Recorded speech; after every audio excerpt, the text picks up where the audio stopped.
Hello बच्चों, welcome you all. मैं संजय पोले और आप देख रहे हो फिजिक्स फॉर।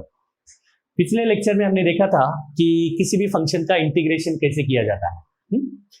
तो आज हम देखने वाले हैं डेफिनेट इंटीग्रेशंस क्या होते हैं, यानी लिमिट के साथ इंटीग्रेशन को कैसे सॉल्व करना है। जैसे फॉर एग्जांपल हमारे पास कोई तो भी एक फंक्शन है, for example x square dx, ऐसा कोई तो भी फंक्शन है, मतलब एक्स स्क्वायर का इंटीग्रेशन हमको करना है और हमें बोला गया है कि लिमिट भी दिया गया है 0 से लेके कोई तो भी 1। इस लिमिट में इस फंक्शन को इंटीग्रेट करना है, तो कैसे किया जाए। तो सबसे पहले तो नॉर्मल इसका इंटीग्रेशन करना है। एक्स स्क्वायर का इंटीग्रेशन x का पावर n के फॉर्म में है ये, तो इसका इंटीग्रेशन क्या होगा n+1 यानी 2+1 होल डिवाइडेड बाय 2+1। ओके, जब लिमिट दिया जाता है तो इंटीग्रेशन कांस्टेंट लिखने की आवश्यकता नहीं होती, क्योंकि अब इसकी हम एक पर्टिकुलर वैल्यू इस लिमिट के बिटवीन में इसकी डेफिनेट वैल्यू हम निकालने जा रहे हैं, तो इंटीग्रेशन कांस्टेंट लगाने की जरूरत नहीं है। ओके, तो क्या करना है, वंस इसका इंटीग्रेशन सॉल्व करना है। अभी क्या करना है, यहां पर एक इस तरह का बॉक्स बना के लोअर लिमिट, इसे लोअर लिमिट बोलेंगे, इसे अपर लिमिट बोलेंगे। लोअर लिमिट यहां रखिए और अपर लिमिट यहां लिखिए। इसके बाद once you solve the integration, limits को इस तरह से पुट करना है। अभी देखिए इसमें 2+1 तो कांस्टेंट है 3, तो 1/3 को हम बाहर ले लिए, 3 को बाहर ले लिए तो 1/3। यहां पर क्या होना, ये x³ हो गया। बहुत ही सरल सिंपल है लिमिट पुट करना। अभी लिमिट को पुट करना है 1/3।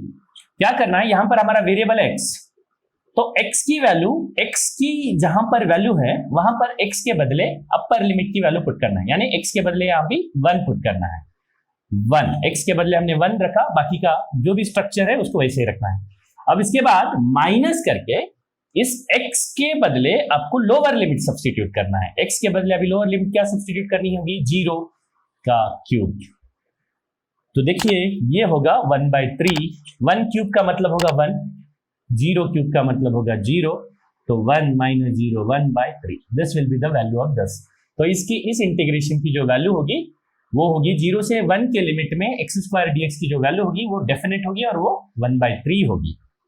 और भी देखते हैं एक दो एग्जांपल। फॉर एग्जांपल हमारे पास इस तरह का फंक्शन है 3x² + 4x + dx +1 है इंटू dx, इस तरह का कोई तो भी फंक्शन है। अगेन हमको इसका इंटीग्रेशन करना है इन द लिमिट 1 to 2। कोई तो भी एक लिमिट है ऐसा 1 से लेके 2, इस इंटरवल में इस फंक्शन को इंटीग्रेट करना है।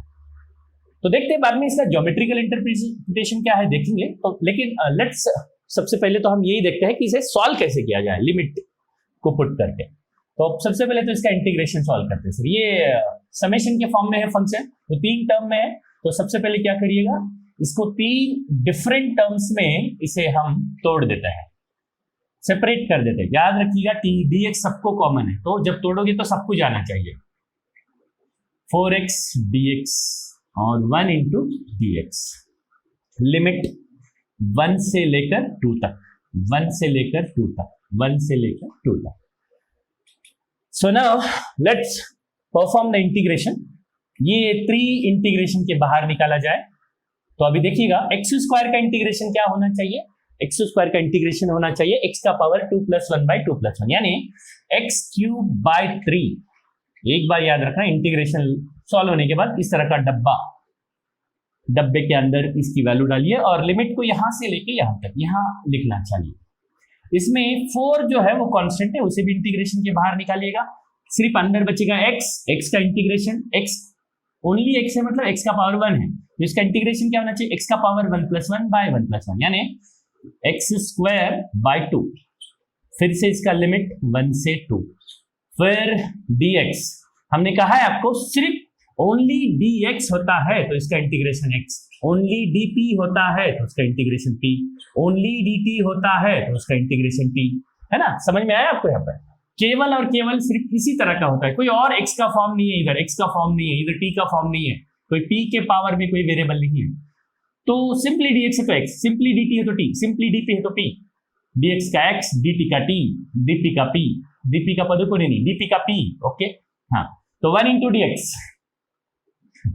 तो 1 into dx का इंटीग्रेशन सिंपली होगा x, लिमिट 1 से 2। तो नाउ आप ऐसे भी लिख सकते हो, तो ये मत सोचना सर ने ये 2 डब्बे अच्छे बनाए और ये वाला अजीब सा बना। You can write like this type of डब्बा, दिस टाइप ऑफ डब्बा। डब्बा तो डब्बा ही होता है। ये 3 कैंसिल हो गया, तो बचा क्या? पहले कैंसिल कर लेते हैं। एक्स क्यूब 1 से लेके 2, ये 2 को बाहर ले लो, 4/2 2 ही बचेगा। एक्स स्क्वायर 1 से लेके 2, यहां पर भी एक्स 1 से लेके 2। अब क्या करना है? लिमिट पुट करना है। अब लिमिट कैसे पुट किया जाए? देखिए यहां पर वेरिएबल एक्स है, एक्स के जगह पर सिर्फ वेरिएबल जो होता है ना उसी के जगह पे लिमिट पुट करना है। पहले अपर लिमिट पुट करना है, यानी एक्स की जगह पे 2 रखिए, बाकी का जो भी स्ट्रक्चर है उसको वैसे ही रखना है। यानी एक्स का पावर 3 था तो एक्स की जगह पे हमने 2 रखा है, बस बाकी का 3 को एज इट इज रखिए।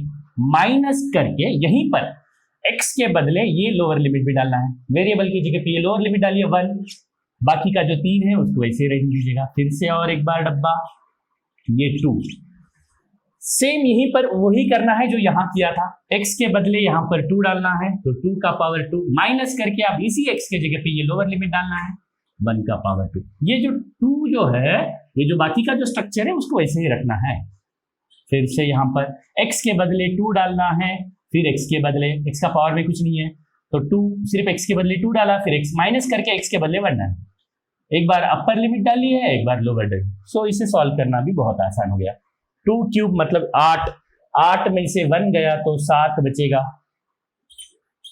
तो इधर 4, 4 में से 1 गया तो 3, 3 इंटू 2 6, यहाँ पे 2 माइनस 1 तो 1 हो गया। तो ये 14 is the integration of this value. इसका जो इंटीग्रेशन है इस फंक्शन का इस गिवन लिमिट में वो 14 होगा। इस तरह से लिमिट किस तरह से सब्स्टिट्यूट करके एक इंटीग्रेशन को सॉल्व किया जा सकता है, यहां पर हमने देखा है। राइट, यहां पर कुछ और फंक्शन हमने लिए हैं। देखिए sine of pi into t dt, इसके और t का लिमिट जो है 0 से लेके 1 के बीच में है, तो इसका इंटीग्रेशन कैसे होना चाहिए? यहां पर देखिए सिर्फ केवल एक वेरिएबल नहीं है, वेरिएबल के साथ कुछ मल्टीप्लीकेशन में है, तो अपने को सब्स्टिट्यूशन मेथड वाला ट्रिक यूज करना पड़ेगा। तो क्या किया जाए? साइन ऑफ समथिंग होगा तो उसका बिंदास इंटीग्रेशन लिखिए, माइनस कॉस ऑफ समथिंग। और हमने आपसे बताया था कि जब भी इस तरह का फंक्शन होगा, कुछ वेरिएबल के साथ कोई टर्म मल्टीप्लीकेशन में होता है, वो वेरिएबल का पावर 1 होता है, तब उस केस में जो भी यहाँ पे जो मल्टीप्लीकेशन में होता है उसे आप डिवीजन में लिखना पड़ेगा। राइट, और लिमिट आप लिख सकते हो 0 से लेके 1। अब इसकी वैल्यू पुट करते हैं। अभी यहाँ पर इसकी वैल्यू होनी चाहिए, देखिए -1 और पाई को हम बाहर ले लेते हैं ताकि वो कांस्टेंट है माइनस। तो यहाँ पर हमें इंटीग्रेशन करना है cos पाई टी का 0 से लेके 1। यहाँ पर वेरिएबल देखिए, वेरिएबल देखो इसमें जो dt होता है ना तो t वेरिएबल, dx होता है तो x वेरिएबल, dx होता है तो x वेरिएबल, dp होता है तो p वेरिएबल, dt है तो t वेरिएबल, t की लिमिट है। t के जगह पर, केवल t के जगह पे ही लिमिट हमें पुट करनी है। फॉर एग्जाम्पल यहाँ पर -1/पाई cos, बाकी का स्ट्रक्चर वैसे ही रखना है, cos पाई तक तो वैसे ही रखा, बस इस t के जगह पर हमने रखा 1। तो cos पाई इंटू 1, cos ये पाई इंटू 1 का मल्टीप्लीकेशन है, cos पाई इंटू 1 नहीं है, cos ऑफ पाई इंटू 1 बोलेंगे, minus lower limit cos of pi, lower limit डालना, कहां डालना है?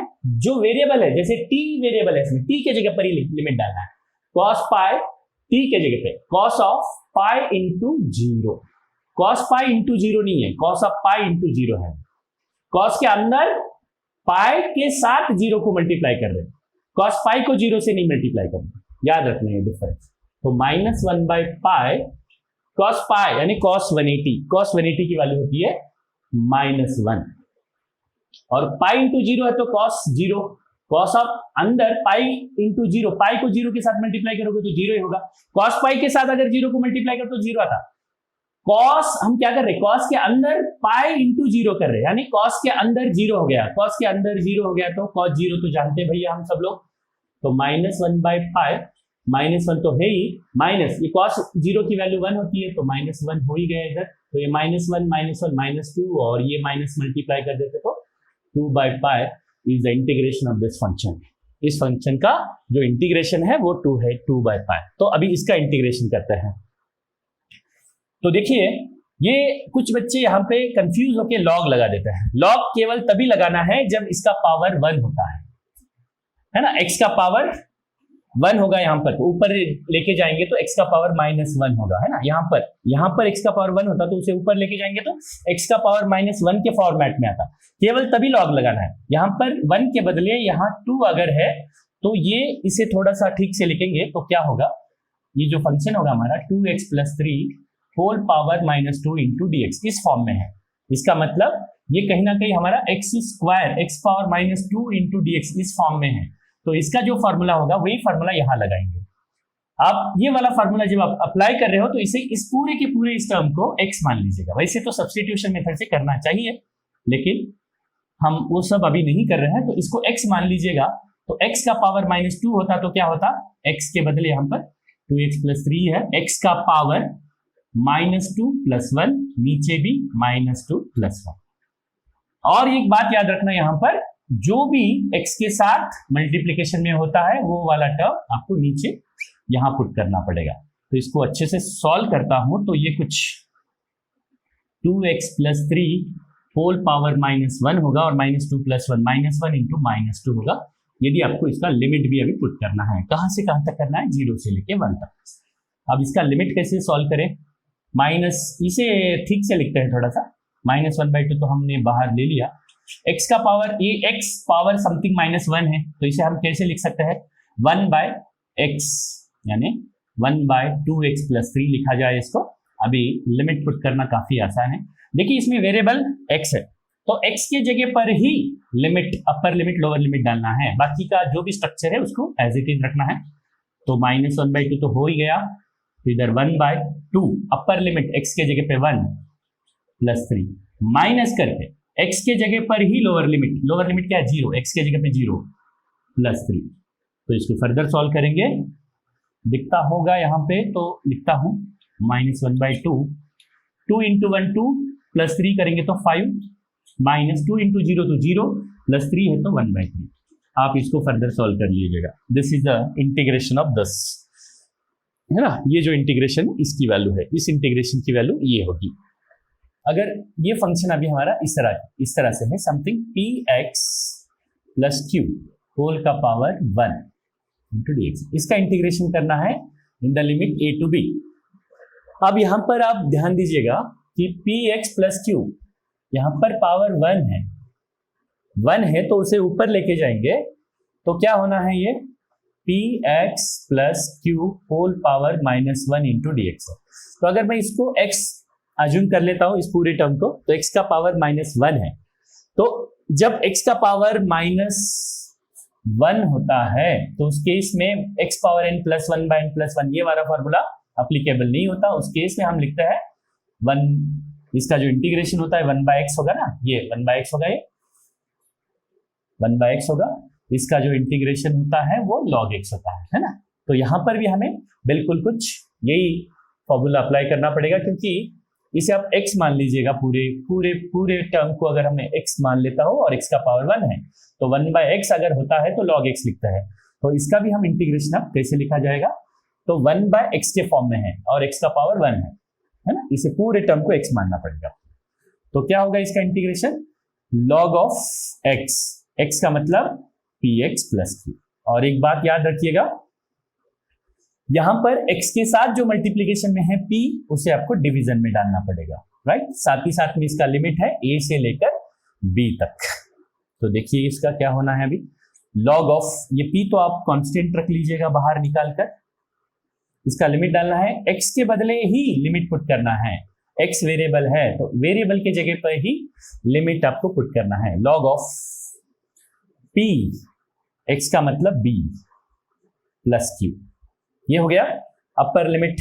केवल वेरिएबल के जगह पर ही लिमिट हमने पुट किया, माइनस बाकी का स्ट्रक्चर जो भी था फंक्शन का एज इट इज रखिए, माइनस फिर से इस फंक्शन को दोबारा लिखना है, log of p, x के बदले आपको लिखना है a लोअर लिमिट, बाकी का जो भी स्ट्रक्चर जैसा है वैसे के वैसे ही रखना है। तो 1/p log of pb + q minus log of pa + q। So this is the integration. Further आप इसको सॉल्व करना चाहते हो तो कर सकते हो। ये log a minus log b के फॉर्म में है, तो लॉगरिथम में जो फॉर्मूले होते हैं log ऑफ, इस केस को हम लिख सकते हैं log of a by b, यानी इसको फर्दर अगर आप लिखना चाहोगे log a minus log b को आप लिख सकते हो log a बाई b, यानी यहां पर हम क्या लिख सकते हैं log ऑफ a का मतलब है pb plus q whole divided by pa plus q। So this is the answer. अगर यहां पर लिमिट ऑलरेडी है तो इंटीग्रेशन कांस्टेंट की कोई आवश्यकता नहीं। अभी हम देखते हैं कि इंटीग्रेशन को यूज करके किसी भी एरिया के अंडर का एरिया के अंडर का नहीं, कर्व के अंडर का एरिया कैसे निकाला जाता है। स्लिप ऑफ टंग हो गया, स्लिप ऑफ टंग है वो, टंग जानबूझ के बोला मैंने। ओके, एक कोई तो भी कर्व है y is equal something x square, इस तरह का एक पैराबोला है। ओके, ये पैराबोला कुछ इस तरह से होगा, हम जानते हैं ऐसा वाला पैराबोला इस तरह से होगा। यहाँ पर मान लीजिएगा हमें बोला गया हमसे कि x इज इक्वल 0 से लेकर x इज इक्वल 1 के बीच में जो जितना भी इलाका है, देखिए ये शेडेड रीजन, ये वाला एरिया निकालना है। x इज इक्वल 0 से लेकर x इज इक्वल 1 के बीच में इस कर्व के नीचे ये वाला कर्व, ये पूरा का पूरा कर्व है, लेकिन पूरा का पूरा कर्व में हमको सिर्फ 0 से लेके 1 के अंडर, मतलब यहां तक का ये जो भी एरिया है, ये एरिया अगर हमको ढूंढना है, ये वाला एरिया अगर हमको ढूंढना है तो कैसे करते हैं। हमें तो पता है सर, ज्योमेट्रिकली किसी भी फंक्शन y का इंटीग्रेशन गिवन लिमिट में वो क्या रिप्रेजेंट करता है, क्या दर्शाता है, वो एरिया अंडर द कर्व।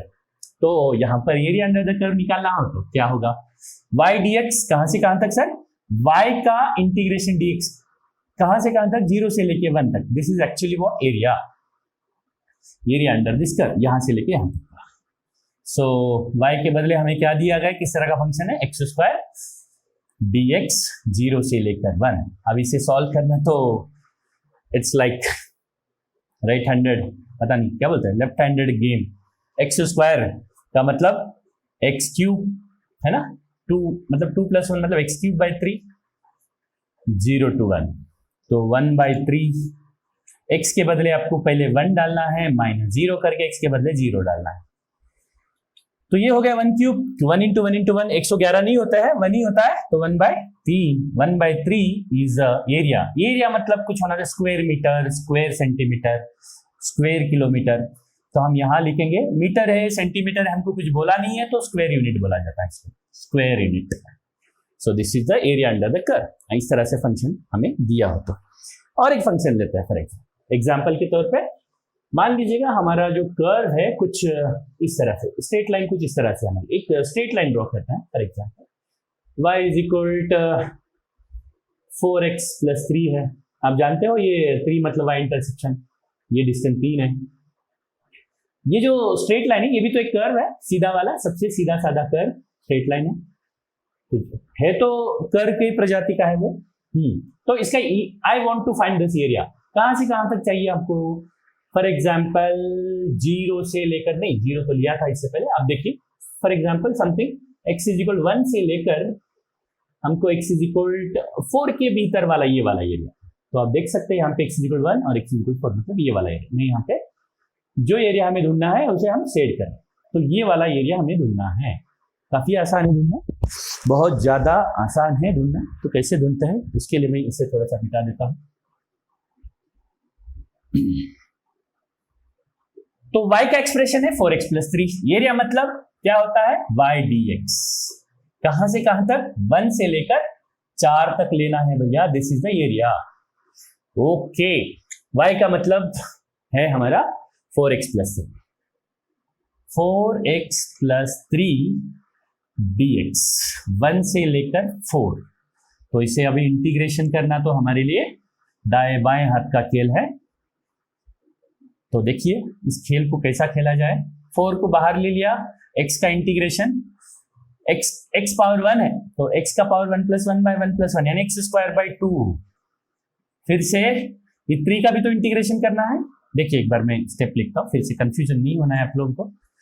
तो 1 से लेके 4, 4x सेपरेट करते हैं इसको थोड़ा सा, 3 × dx, 1 से लेकर 4। देखिए तो ये a इज इक्वल 4 तो कांस्टेंट है सर, उसको इंटीग्रेशन के बाहर लिया जाए। Let's throw it out from the integration. x का पावर 1 है, कुछ नहीं है तो x का पावर 1 है तो x का पावर n का फॉर्मूला क्या होता है, x का power n plus 1 by n plus 1 यानी 1 प्लस 1 बाय 1 प्लस 1 यानी x स्क्वायर बाय 2। चुपचाप से लिखिएगा 1 से लेके 4, 3 को हमने बाहर ले लिया, केवल dx बचेगा सर, केवल dx का इंटीग्रेशन x, हमने अभी अभी बताया था आपको dx केवल dx होता है तो dx का x, केवल dt होता है तो t, केवल dp होता है तो p, dx का x, dt का t और dp का p। तो dx का इंटीग्रेशन x होगा, वो होगा 1 से लेकर 4 तक। तो now it is very easy to put the limits. Sir ये 2 को बाहर ले लीजिएगा, 4/2 x के बदले 4 लिखते हैं तो 4 का स्क्वायर माइनस x के जगह पे फिर से लोअर लिमिट 1 लिखिएगा, बाकी का स्ट्रक्चर एज इट इज रखिएगा। 3 इंटू x के जगह पर हम लिखेंगे 4 माइनस x के जगह पर लिखेंगे 1, हो गया। सो दिस विल बी, देखिए ऊपर लिखता हूं, हाँ, तो a इज इक्वल 4/2 मतलब 2 हो जाएगा, 4 का स्क्वायर मतलब 8, 1 का स्क्वायर मतलब 1, मतलब ये 7 हो जाएगा कुल मिला के, प्लस 3 इंटू 4 माइनस 1 तो 3 हो गया, तो ये 9 हो गया, 3 इंटू 3 9, ये हो गया 14 प्लस 9 समथिंग 25 होता है, 23 होता है 14 plus 9। Okay, so this is the area, again it is area, तो स्क्वायर मीटर होना चाहिए या स्क्वायर सेंटीमीटर होना चाहिए, हमें पता नहीं मीटर सेंटीमीटर, तो इसे स्क्वायर यूनिट कहेंगे, ठीक है। So this is the method to find the area under any curve. तो इसका दूसरा भी एप्लीकेशन है, किसी भी इंटीग्रेशन को दूसरे तरीके से, वहां इसका हमको फिजिक्स में और दूसरे जगह पे कहां पर एप्लीकेशन, देखिएगा कहां पर एप्लीकेशन, कहां पर एप्लीकेशन है। तो कभी कभी क्या होता है, फंक्शन जो है 2 वैल्यूज के बीच में बदलता है, 2 वैल्यूज के बीच में, मतलब वैसे तो कोई भी वैल्यूज के बीच में जब फंक्शन बदलता रहता है तो मोस्ट ऑफ द सिचुएशन में हमको एवरेज निकालना होता है, कभी कभी फंक्शन का एवरेज निकालना होता है। तो फंक्शन का एवरेज कैसे निकाला जाए, मान लीजिएगा हमको यहां पर एक फंक्शन दिया गया है, y नाम का ही फंक्शन है, वो x का फंक्शन है, तो इस तरह से बदल रहा है, अपनी मन मर्जी से बदल रहा है, लेकिन जैसे भी बदल रहा है उसका मैथमेटिकल फॉर्म हमको आना चाहिए, और हमें पता है ये जो भी फंक्शन का बदलाव है उस बदलाव को मैं मैथमेटिकल फॉर्म में लिख पा रहा हूं, तभी पॉसिबल है। देखिए ये इस तरह से कोई तो भी फंक्शन है, वो समय के x के साथ बदल रहा है, हमेशा x और y ही होना चाहिए ऐसा नहीं है सर, इधर कुछ और भी हो सकता है, लेकिन y जो है इस x का फंक्शन है, x के साथ y बदल रहा है और हमें चाहिए इसकी एवरेज वैल्यू, इसकी एवरेज वैल्यू चाहिए सर। मान लीजिए कहां से कहां तक x की वैल्यू आपकी x1 से लेकर x2 तक बदल रही है, इस फंक्शन की मुझे एवरेज वैल्यू ढूंढनी है। तो ये बहुत बार हमें फिजिक्स में कोई फंक्शन दिया जाता है, उसका वेरिएशन दिया जाता है, जैसे कि वेलोसिटी है, एक्सेलरेशन दिया जाता है समय के साथ बदलता हुआ, तो मोस्ट ऑफ द केसेस में हमें पूछा जाता है कि वेलोसिटी बदल रही है समय के साथ तो उसकी एवरेज वैल्यू क्या होगी, सो एंड सो इंटरवल में, या फिर एक्सेलरेशन का एवरेज वैल्यू क्या होगा, सो एंड सो इंटरवल में। तो ऐसे केसेस में हमको ये वाला टेक्निक यूज करना पड़ेगा। तो देखिए फंक्शन निकालने का एक सीधा साधा सरल रास्ता क्या है, कुछ नहीं है, अगर ये जो सिंबल यूज कर रहा हूं मैं, इसके बाद ये जो सिंबल होता है इसको ब्रैकेट बोलते हैं, कोई भी फंक्शन का एवरेज वैल्यू रिप्रेजेंट करने के लिए ये वाला सिंबल यूज करता है, ये वाला है? अगर हम मान लीजिएगा y, ब्रैकेट ऑफ y मतलब average value of the y, अगर हम लेते हैं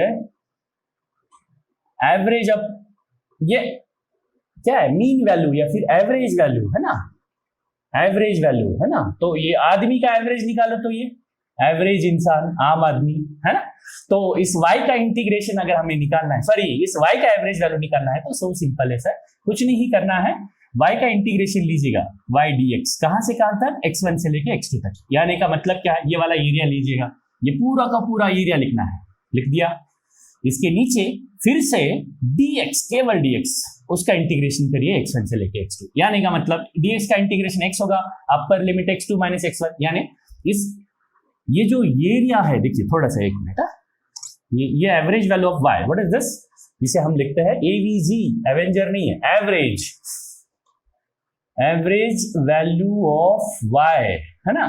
तो इसे हम ऐसे लिख रहे हैं, देखिए इसके बाद इसको फर्दर, ये फॉर्मूला है, आपको याद रखना है। ये किसी भी कोई भी y फंक्शन, y जो है x के साथ अगर बदल रहा है ऐसे, तो उसका एवरेज निकालने का एक तरीका है। तो देखिए ज्योमेट्रिकली कैसे समझेंगे सर, ये एरिया है, उस कर्व के अंडर का एरिया निकाल लीजिएगा, और ये जो लेंथ है ना, इसका इंटीग्रेशन करेंगे तो x आएगा, लिमिट डालेंगे तो x2 - x1 आएगा, मतलब इसे सॉल्व करेंगे तो x2 - x1 आएगा। इस एरिया को, ये जो गिवन एरिया है ना, इस एरिया को इस लेंथ से अगर डिवाइड करोगे, ये वाला जो लेंथ है ना, इससे डिवाइड करोगे तो you will get the average of this function, this average of the function, right. अभी एक और तरीका बताता हूं, अगर कोई फंक्शन, ये जो तरीका बता रहा हूं इसके बाद एवरेज निकालने का, वो तरीका केवल और केवल आपका फंक्शन अगर लीनियर है, मान लीजिएगा y जो है आपका x के साथ बदल रहा है सर, लेकिन लीनियरली बदल रहा है, मतलब y और x के बीच में का जो ग्राफ है वो कुछ स्ट्रेट लाइन टाइप का है। ऐसे स्पेशल केसेस में एक ऑफर दे रहा हूं मैं फंक्शन आपको एवरेज निकालने का, और वो बहुत सस्ता ऑफर है। देखिए आपको इतनी मेहनत नहीं करनी पड़ेगी इंटीग्रेशन वगैरह निकालने के लिए। क्या करना है, जब कोई फंक्शन लीनियरली बदल रहा है, याद रखना उस फंक्शन का ग्राफ वेरिएबल के साथ स्ट्रेट लाइन अगर हो, तो पर्टिकुलरली ऐसे केसेस में एवरेज निकालने के लिए x1 के पास मान लीजिएगा उस फंक्शन की वैल्यू है y1, x2 के पास उस फंक्शन की वैल्यू है y2। देखिए y की वैल्यू हमेशा ये डिस्टेंस होता है, x का मतलब ये, इस x1 के लिए y1, ये x2 के लिए ये y2। तो x1 के पास भी y की वैल्यू पता है, x2 के पास भी y की वैल्यू पता है। तो ऐसे केसेस में particularly for this type of linear functions the average थोड़े से लिटिल इजियर वे में हम निकाल सकते हैं। और आपको वार्न कर रहा हूं मैं, हमेशा ये वाला मेथड मत यूज करिएगा, अगर फंक्शन आपका लीनियर नहीं है तो ये वाला मेथड यूज करना ही नहीं है। हाँ देखिए, तो इसका एवरेज निकालना है तो बहुत सरल आसान है। देखिए x1 के पास उसकी वैल्यू क्या है y1, तो उस फंक्शन की वैल्यू लिखिएगा, इनिशियल वैल्यू बोलेंगे इसको, और x2 के पास उसकी वैल्यू है y2, उसकी फाइनल वैल्यू है y2, तो फाइनल वैल्यू लिखिएगा इसे, initial value plus final value by 2 करो, simply you will get the average, this will be the simply average। but ये वाला, ये जो कॉन्सेप्ट है, ये जो टेक्निक है, केवल और केवल तभी यूज किया जाए जब आपका फंक्शन x का लीनियर फंक्शन हो, यानी उस फंक्शन का ग्राफ स्ट्रेट लाइन हो, तो ही ये वाला ऑफर यूज कर सकते हैं। नहीं तो आपके पास ये वाला जनरल मेथड है ही, ये तो कभी भी आप इस्तेमाल कर सकते हैं। इसके लिए भी, इस तरह के फंक्शन के लिए भी you can use this method. ये तो जनरल मेथड है, but it is special method only to find special function, average of special functions like which are what linear। okay, हमें एक इस तरह से एक फंक्शन दिया, v नामक कोई तो भी फंक्शन है जो t के साथ ऐसे बदल रहा है। मान लीजिए v वेलोसिटी है पार्टिकल की, टाइम के साथ बदल रही है इसे, और हमसे पूछा गया है कि t इज, देखो t का मतलब 0 और 2 के बीच में है। इस तरह से अगर t इज ग्रेटर देन और equal to 0 and less than और इक्वल टू 2, मतलब t का जो वेरिएशन है 0 से लेके 2 के बीच में, 0 सेकंड से लेके 2 सेकंड के बीच में, इस पार्टिकल की एवरेज वेलोसिटी चाहिए। यदि अगर उस पार्टिकल की वेलोसिटी इस तरह से बदल रही है तो उसकी एवरेज वैल्यू ढूंढनी है। तो सर एवरेज वैल्यू ढूंढना है तो हमें क्या पता है, एवरेज वैल्यू, देखिए एवरेज ऑफ v, ये एवरेज का सिंबल है, एवरेज ऑफ v या मीन वैल्यू ऑफ v ऐसा भी बोल सकता है। तो हमें, हमारे पास क्या फॉर्मूला है सर, v का एवरेज वैल्यू ऐसे निकाला जाए। कोई भी y होता, dx होता तो y dx, कहां से कहां तक, अगर जब भी ऐसा लिमिट इस तरह से अगर t का एक्सप्रेशन दिया तो समझ लेना कि t का ये लिमिट है 0 से लेके 2 के बीच में, 0 से लेके 2 सेकंड के बीच में, अपॉन इंटीग्रेशन ऑफ dx था तो इधर dt 0 से लेके 2 सेकंड। तो बहुत ही ज्यादा सिंपल है इसे सॉल्व करना। हमें v के बदले क्या, हमको क्या दिया है, v के बदले ये दिया है, ये पूरा का पूरा v के बदले हमको सब्स्टिट्यूट करना है। देखिए 0 से लेकर 2, v का मतलब होगा 3t² - 4t + 1 into dt, integration of dt। ये देखो ये dt कुछ बच्चे कैंसिल कर देते हैं, ऐसा नहीं करना है, ये टर्म अलग है और ऊपर वाला टर्म अलग है, राइट। नहीं तो ये साफ साफ को भी मार देना, ऊपर वाले नीचे वाले इंटीग्रेशन को, ऐसा बिल्कुल भी भूल कर भी मत करना। ये टर्म इंडिपेंडेंट है, ऊपर वाला, नीचे वाला टर्म इंडिपेंडेंट। तो dt का इंटीग्रेशन t होगा, नीचे 0 से लेके 2 उसकी लिमिट, नीचे वाला इंटीग्रेशन हम तो निपटा भी दिया। तो ये क्या होना है सर, इसको फिर से आपको सेपरेट करना होगा। पहला स्टेप 3t², फिर से dt लिखना मत भूलिएगा, 4t dt, फिर से ओनली dt, 0 से 2, 0 से 2, और यहां पर लिमिट भी पुट करते हैं, अपर लिमिट 2, t के जगह पे अपर लिमिट 2 डालो, फिर माइनस करके t के जगह पे लोअर लिमिट 0। नीचे वाला इंटीग्रेशन तो हमारा परफॉर्म हो भी गया है। देखिए सर 3 बाहर आ गया, टी स्क्वायर का इंटीग्रेशन क्या होगा, टी क्यूब बाई 3 लिखता हूं डायरेक्टली, और लिमिट 0 से लेके 2 माइनस 4, टी का इंटीग्रेशन टी स्क्वायर बटे 2, लिमिट 0 से लेकर 2, dt dx का x, dt का t, dt का p, यानी इसका dt का इंटीग्रेशन होगा, बड़ा मजा आता है ये बोलने में मुझे, 0 से लेकर 2, तो नीचे 2 हो गया,